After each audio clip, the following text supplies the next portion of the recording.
Di sini kita mau wawancara tentang BBL, tentang bayi Down syndrome gitu. Oke.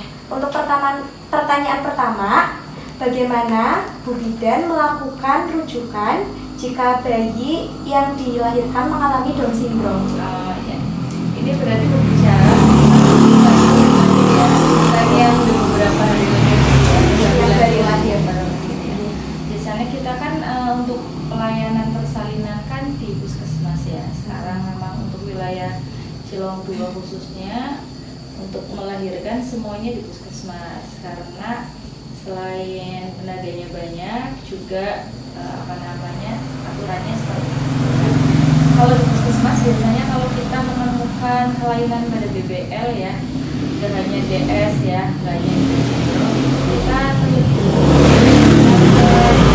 dokter umumnya di puskesmas Cilong 2, kita konsultasikan, terus biasanya dokternya langsung mengecek kondisi bayinya, apakah ini ada kelainan atau enggak dan lain-lain. Kalau ditemukan ada kelainan, itu dari puskesmas dibuatkan rujukan.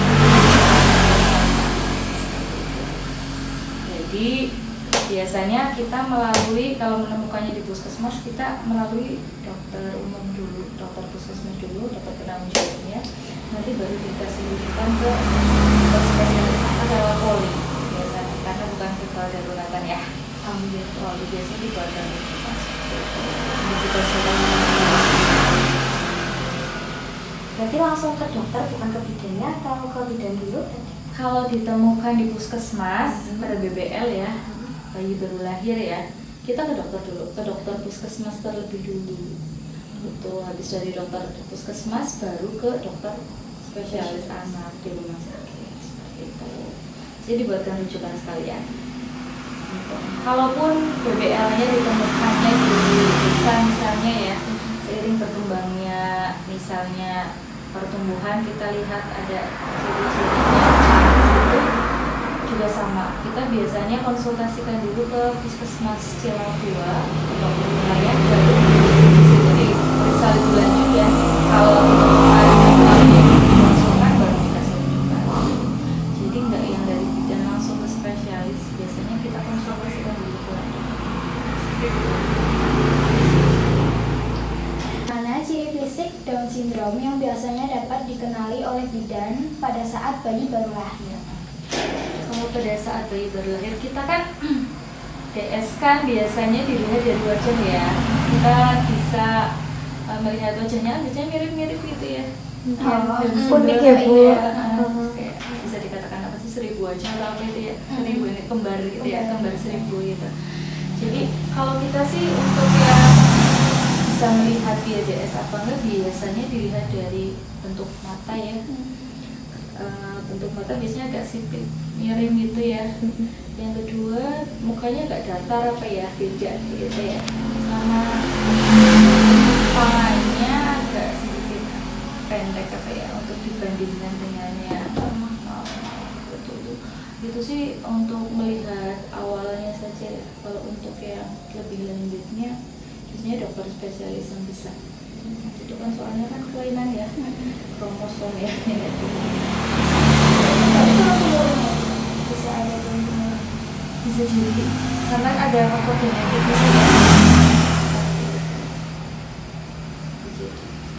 Tapi dari kasus yang ada sementara, karena jarang ya yang kasus DS seperti itu. Dari yang ada kemarin sih memang nggak ada faktor herediternya, turunannya dia nggak ada, tapi dia DS gitu. Kromosomnya kelebihan apa ya, ada kemudian kelainan di kromosomnya gitu loh. Jadi kan nggak bisa disembuhin, memang udah kelainan dari sananya ya. Kalaupun di USG ketahuan dia aja ini anaknya DS kayak gitu, untuk jadi menyembuhkan sejak di saat kandungan gitu juga nggak bisa ya Mbak. Seperti itu memang udah kelainan dari sononya. Untuk pertanyaan ketiga yaitu bagaimana cara bidan menyampaikan kondisi bayi kepada keluarga terutama ibu jika bayi terindikasi Down syndrome. Ya, kalau untuk kita ya sebagai bidan di desa, untuk apa ini namanya, bagaimana cara menyampaikannya ya. Kalau misalnya ada yang seperti ini Mbak, kalau ditemukan yang DS gitu ya, kita kan kasihnya ini baru dicurigai gitu ya.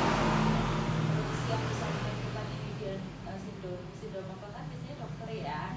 Kalau kita misalnya sudah dikonsultasikan ke dokter ternyata DS, kan dokter umum bisa hanya menyampaikan hal itu DS. Untuk kita sebagai bidan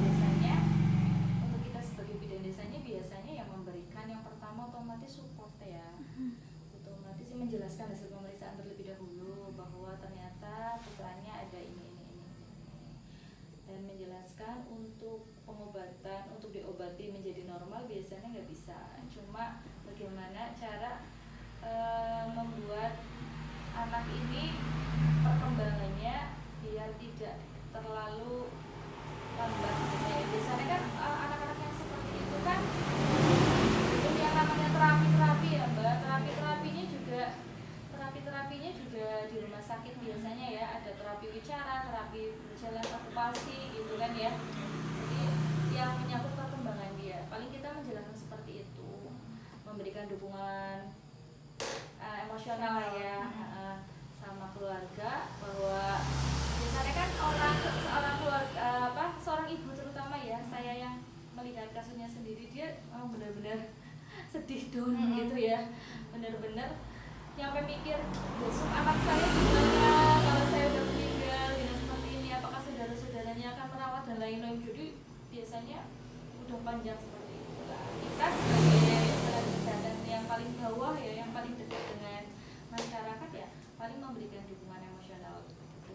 Terus menjelaskan sama mengarahkan Mbak, mengarahkan bagaimana anak ini bisa berkembang gitu loh, walaupun tidak sama dengan anak-anak yang lain. Dan memang ada sekolahnya juga kan, sekolah ya kayak luar biasa gitu kan. Nah untuk yang BBL ini karena kan masih bayi ya, bayi baru lahir itu, paling ya kita kan konsultasikan ke dokter spesialis, nanti biar dokter spesialis yang menentukan ini mau di terapi apa, mau diajari apa gitu ya, buat merangsang perkembangannya ya. Terutama berjalan, kan otomatis nanti kalau udah wayah berjalan biasanya lebih terlambat dibandingkan yang enggak gitu. Ngomongnya juga semuanya lah Mbak, biar tetap bisa berkembang gitu. Sebagai bidan kan kita seperti itu, memberikan dukungan lah ya, sama anjuran-anjuran untuk pemeriksaan kesehatan tetap ke posyandu dan lain-lain. Kasih dukungan biar tidak terlalu keren ya orang tua. Kalau yang terjadi di kasus-kasus yang kita ajak itu sih paling saya sebagai bidan seperti itu, memberikan dukungan sama arahan. Jadi baiknya nanti kelanjutannya bagaimana nanti seperti itu. Sering komunikasi aja sih sama orang tua ya, orang tua pasien. Itu paling Mbak. Baik Ibu, terima kasih atas pertanyaannya. Semoga bisa memberikan ilmu buat kita, wawasan. Iya. Ya, mohon maaf apabila kurang kurang apa ya jawabannya memuaskan ya. Mungkin nantinya bisa lihat-lihat di teori-teori yang dapat ya, ciri-ciri yang lebih jelasnya seperti apa. Karena kita di bawah memang yang hanya kita lihat aja ya lewat inspeksi ya. Kalau untuk yang kayak pemeriksaan kelanjutan kan biasanya di rumah sakit kalau udah kasus seperti itu ya, itu hanya bisa lihat gimana ciri